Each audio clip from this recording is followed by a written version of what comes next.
Nigerians, still on to Mentors on Me Show with Olumide Benson, where we still showcase brand to global audience and ensure that such brand is still well positioned for global patronage. We've been on the discourse for some time now on our previous view, and we are still on the same discourse because we are talking about the 7 major guides to starting or holding a business. And our previous view we've been able to trash about 4 points from this guide that we've been able to mention about 4 of those guides. We talked about the fact that you need to have your idea, and then we move to your passion, your drive, and your willpower. And at the same time, we've now been able to talk about an extrinsic value that is needed, an extrinsic feature that is needed, which is about sourcing for finance. Now, after sourcing for your finance, now the next thing that you need to have, or the next thing that you need to look at, is what we'll be discussing on this very view. And there's no any other point than you developing a working strategy. You have a finance in place to be able to do this business, but oftentimes the reason why most people don't succeed in business is that they just think the only thing that they need is the finance, and then they just get the finance and boom, they go into action without having a solid or a strategic plan. So after the finance, the next thing that is needed is for you to sit down and then draw out or develop a working strategy. So it is this working strategy that we will be talking about in this very view. Now, we need to understand what a working strategy is before we can even develop one. So this will make me throw a little bit of light on the word strategy. So what do we mean by strategy? Strategy is a systematic plan of action that is needed for you to be able to achieve the desired end of your business. Whatever goal, whatever vision, whatever mission that you must have set for yourself, you need a strategy to be able to achieve it. For you to now develop a working strategy, what are the steps that are involved in you developing a working strategy for you to ensure that you have a strategy that will not fail, for you to ensure that you have a strategy that will deliver the desired results? So there are steps that you need to look at. So how does this plan come into play? So we are going to look at this plan systematically in order of importance. So the first thing that you need to do for you to be able to develop a working strategy is for you to first of all gather facts. Gather facts about the business that you want to do. Yes, you have the cash now. You have the finance that is required. You have the know-how. You have a unique idea that will sell your product, that will sell whatever service that you're getting into, which means that you have a sellable idea. You also have the intrinsic ability, which is the passion and, of course, the drive and the willpower that will keep you going, even in the midst of challenges. You now need to get every fact with respect to that business. If it's a service, if it's a product, for instance, if it's a product, you need to get every fact with considering where you need to get the product, how you source for your raw materials, what is the cost of those raw materials, how easy can you get them, several places where you can get these raw materials that you can put them together. Everything that you need to know about that product, you need to get it. If it's a service, you need to get every information, every fact that is accessible. You need to get it. Bear in mind that facts changes in the sense that the fact that you have here may not be the same fact that will be available in another part of the globe. So you need to be very sure that the fact that is available at that point in time, that you are assessing at that point in time, is that fact that is relevant to the present circumstance that you find yourself in. So getting fact, gathering fact all together is the first step that needs to be considered when it comes to you developing a working strategy. So as long as you have the facts that you need to have relating to that environment, relating to that society, relating to that vicinity, relating to that atmosphere with which you want to carry out that business, then the next thing that you need to do is, you have the fact already, then you need to set a vision for yourself. You need to set a vision for that business. The vision can well be expressed as the aim or the objective you intend to cover within a period of time. That is, in the next 2-3 years, this is what I want to achieve with this business. This is how I want this business to be. This is the length I want to take this business to. So that's your vision. It is after you now have your vision, it is your vision that will now help you to be able to set a mission. The mission is how you now intend to achieve that vision. So in a nutshell, your vision and your mission is the goal and the objective that you want to achieve with this business. Now, for you to now be able to set this mission and vision in a way that they will correlate and then they will become achievable, then there are some certain things that you need to look at, and that will make me talk about what some of the business gurus has propounded, that has been in use for some time, and that is what we call the SWOT. It's an acronym. The SWOT is always used for situation analysis, which means after gathering your facts, then setting your vision and your mission requires that you do a situation analysis. You analyze the situation and then be able to bring in the kind of goal and objective that you think you can achieve within a period of time. So the SWOT is talking about your strength, it's talking about your weakness, it's talking about your opportunity, and it's talking about the threats. Now, how do you do a situation analysis using your SWOT? Firstly, you need to consider your own strength, the strength of your organization, and at the same time, you now move to the weakness of your organization or your weakness for getting into that business. In the sense that when you consider your strength, that will help you to be able to set a realistic vision. Your strength is what you know that is available for you at every point in time, what you know that is an advantage that you have over competitors that can come or that are in that business. So that is what your strength is. Of course, your strength can also be complemented with the good idea that you have been able to create. So your strength is all the advantages that you have to be able to penetrate into the market, which you can use over competitors, or which you can use to be able to draw the market yourself. So that's your strength. And when you are also considering the strength of this organization, which means that your strength, you're looking at what you are capable of doing. And then when you are considering your strength, you must also consider your weakness too. Now, when you consider your weakness, then that will allow you to be able to develop a strategy to be able to counter or reduce the effect of that weakness. For everything you want to do, no matter the resources that is on ground, there will always be strengths, there will always be weaknesses. You can't get everything completely. If you wait to get everything completely, you may not start anything. And most times when you even think you have gotten everything completely, when you go along in the business, you now discover that there are some certain things that you need to put in place. So that's why it is very good for you to be realistic with yourself from the onset and be able to find out what your weakness is in venturing into this business. And then, having known your strength, which is an advantage for you, they need to now develop a solution that will either weaken your weakness or at least will reduce the effect of your weakness, so that you'll be able to get the desired result. Now, having done a good analysis about your strength and your weakness, then you now need to look at the opportunity that this business is creating for you, or the opportunity that is available for this business, the market that you can explore, the things that you can take advantage of. And at the same time, you also look at the threat that this business is posing, or that is posed to this business, which most times the threat could be competitors that have been in the business for some time. How are they surviving? What are the things that they are doing that is making them to be able to dominate the market? So these are part of the threats that you are going to face. And with this threat, if you are able to do a good situation analysis of your threat, then you will now be able to discover a solution towards conquering your threat. So these are things that we need to look into in setting up a vision, at the same time setting up a mission, and then setting up an objective, goals, and aim for our business. Our analysis will still not be complete without us also looking at other things that the business gurus have also propounded, which has to talk about the first two. Now, having done the SWOT analysis, the SWOT analysis is not still enough for us to be able to develop a good working strategy. It means we also have to consider some other things, and I will put that other things in the acronym PEST, as has been propounded by some business guru. And some business guru even went further to change or to move the PEST, has now been extended to PEST2. Now, in the PEST, the P stands for political situation. Now, the E stands for the economic situation. Now, the S stands for the social situation or the social factor, and then the T of it stands for the technological factor. Now, adding the L to it to make it PEST2 talks about the legal factor or the legal situation, and then the E, which is the PEST2 LE, talks about the environmental situation or the environmental factor. But for me, I want to embrace the PEST in the sense that the social factor or the social situation has covered the environmental and the legal factor. The legal factor and the environmental factor for me falls under the social factor, and then we can now talk about technology factor. Now, how does this benefit us in terms of making or developing a working strategy for our business? The political situation is so important in the sense that whatsoever strategy you are developing, your working strategy that you are developing for your business, you need to consider the political situation of that environment at that point in time, in the sense that policies that will be made by the government, just one policy can take you out of the business.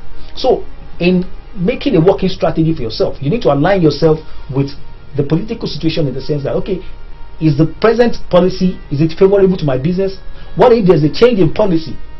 How do I still be in business even if the policy that is going to come up will not so favor my business? Then how do I adjust and still ensure that I will still continue my business? So that's one of the very fundamental things that we also need to check when we're developing a working strategy, is that you need to be sure that your working strategy is that has made provision in which you'll be able to cover up any policy that may come up from the government, any policy that is either favorable or that will not be favorable in future to come. So moving away from the political factor, we also need to look at the economic factor. The economic factor talks about the market that you want to penetrate, the market that is going to buy your service or your product. What is their purchasing power, their affordability power? Now, what is the level of income of these same people that you're targeting? How accessible are they to funds to be able to buy your product or buy your service? How can they pay for your services? So those are the economic factors, and so many other things that has to come under the economic factor. It has to talk about the nature of the job they do, how they earn, and so many things. So moving away from the economic factor, we also need to look at the social factor. Social factor in the sense that what is the psyche of these people towards my product or my services? What is their belief? What is their mentality? What is their societal influence? How do people relate? What are their culture? What are their norms? These are things that you need to consider. If you are targeting a particular market, you must know all these things about the market, about the people who dominate that market, in order for you to ensure that you are positioning yourself or your service or your product. You're developing a strategy that will help you to be able to gain their attention. Because you can imagine if you are trying to set up a business and you are going to an environment where people do not like, maybe there's a particular psyche that they see your product, the kind of product you want to introduce to the market, as a taboo. Even though there may be few ones that may not see it as a taboo, but if there's a general belief that this kind of the thing is a taboo in our society, or it's not something people should use, definitely it will go a long way to affect your market. So that's an example of the social factor that you need to consider. Now, talking about the technological factor. The technological factor, take for instance, maybe you're in a service or you have a product that you're producing. If you need to employ 10 people to be able to do a particular job for 10 days, it is for you to ensure that in developing your working strategy, you must be able to look at what technology is available for this business to the doorstep of my customers or my clients. Now, to better explain this technological aspect, I will just go back to the example I'm trying to express. Like you can get 10 people to do a particular job for you for 10 days in order for you to be able to deliver that service. Now, you need to look around, or possibly there may be a technology, a machinery that can make you just employ 2 people, and those 2 people can do this particular job for you in 2 days. So that's the advantage of technology. If you search for the information and you are able to access such technology, it's an advantage for you. It makes your business work faster. It makes you deliver and cover your responsibility within a short period of time. So there's so many things that can be attached to this technological factor. So it means that you must always, at every point in time, look at the technological factor that is available for such business that you are getting into, which can serve as a plus or an advantage for you. So looking at this will help you to be able to develop a working strategy, and then help you to be able to set your vision rightly, and then your mission on how to achieve. Also, setting all this, it also requires that you need to now outline your objectives. Objective in the sense that there must be what you want to achieve, there must be what everybody that is working for your organization must work together to achieve. And this objective, of course, will be prioritized and lined out. It is also the goal that has to be prioritized. Every person that you have employed must have something they must bring into the organization. So they must have their goal that must tally with the general goal of the organization or the business. So how do you now also ensure that this is in place? Now, some business gurus have also propounded a kind of acronym that can also help in that sense, in you making up that you are setting an objective and a goal that everybody working together can be able to achieve. And they came up with what you call the SMART. Now, the SMART is talking about the fact that whatsoever objective that you must set, it must be very specific. Specific in the sense that it must be clear for you to be able to achieve, to put in play. It must be clear for you to be able to guide you to a desired end. So your objective and your goals must, according to SMART, must be specific. That's the first letter in the word SMART is S. So the M is talking about the fact that your objective must be measurable. That is, you must be able to measure the objective. Either measuring the objective in terms of the length of time it will take you to achieve it, or when you have been working to achieve that objective, you must also be able to look at it that, okay, yes, the length of time is going to take you to achieve it will also guide you to be able to see what you are achieving per time. So it means that your objective or your goal must be measurable. Then the A stands for the fact that your objective and your goal must be achievable. It means that you must, at the end of the day, be able to achieve the goal and the objective that you have set for your business. And then the how of that SMART also talks about the fact that your objective and your goal must be realistic. This must be something that is not out of this world. It must be something that is not just wide, but it must be something that is easily achievable. That is simple, it is clear, it is attainable, it is achievable. So that's what the A stands for. And the how stands for being realistic. You must be very realistic with yourself. I do not know how better to explain that, but when you talk about being realistic, it means that you must do something that is not so weird. And then you must talk about the last one, which is T. It means that your objective and your goals must be time related. It must be time bound. This is to make us understand that for every business you want to go to, your time is what will determine the level. Your time is what will tell you how progressive you are in the business. Take for instance, you are in a business, and if with that business, the business affords you the potential to be able to make a progress, X progress within X period of time, and then you are now making X progress in XY period of time, then it means that you have expended so much time doing nothing.